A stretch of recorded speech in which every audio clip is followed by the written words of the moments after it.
Туберкулозата уби 1,6 милиони луѓе минатата година.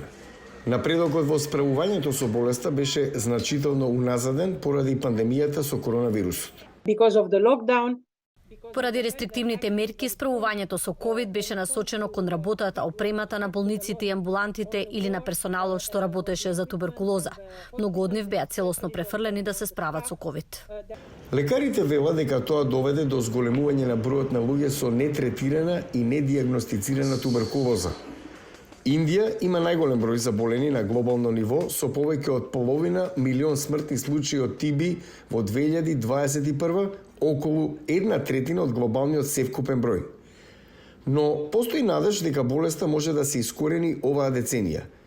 Индија диагностицираше и лекуваше 2,4 милиони луѓе со ТБ во 2022.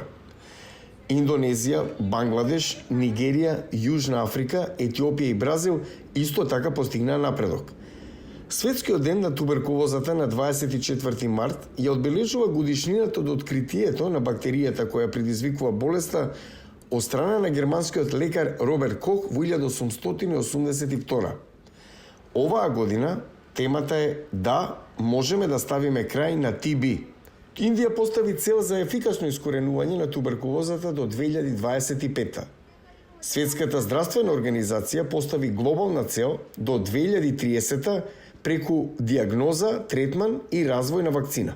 when you put together the fact that we have Факт е дека имаме поголема политичка посветеност, многу нови алатки кои претходно ги немавме. Имаме изгледи за вакцина во следните 2-3 години.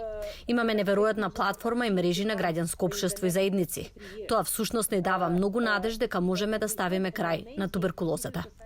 Но тоа бара повеќе финансирање, или околу 230 милиарди долари во следните 8 години.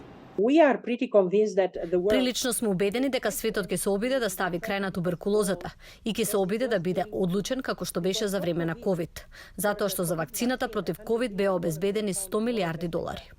Туберкулозата е позастапена и смртоносна во посиромашните земји. Научниците велат дека недостатокот на комерцијални можности го попречува истражувањето и развојот на нови лекови за туберкулоза, но развојот на нова вакцина ќе спаси милиони животи.